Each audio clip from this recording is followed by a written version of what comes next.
আজকে আমরা তিন বন্ধু সফরি চুরি করে খাবো। যদি বাড়িওয়ালার মালিক দেখতে পারে তাহলে আমাদের কাজ বিনাশ হয়ে যাবে। তো আমার বন্ধু ফট করে গাছে উঠে পড়লো। গাছ থেকে আমরা সফরি পেরে নিলাম।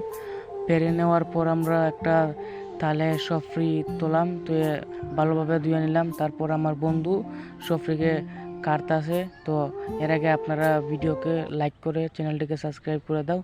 এটা আমাদের নতুন আইডি, এটাতে প্রতিদিন নিয়ত ব্লগ পাবেন। আজকে আমরা তিন বন্ধু সফরি চুরি করে খাবো। যদি বাড়িওয়ালার মালিক দেখতে পারে তাহলে আমাদের কাজ বিনাশ হয়ে যাবে। তো আমার বন্ধু ফট করে গাছে উঠে পড়লো। গাছ থেকে আমরা সফরি পেরে নিলাম। পেরে নেওয়ার পর আমরা একটা তালে সফরি তোলাম, তো ভালোভাবে ধুয়ে নিলাম। তারপর আমার বন্ধু সফরিকে কাটতাছে। তো এর আগে আপনারা ভিডিওকে লাইক করে চ্যানেলটিকে সাবস্ক্রাইব করে দাও। এটা আমাদের নতুন আইডি, এটাতে প্রতিদিন নিয়ত ব্লগ পাবেন।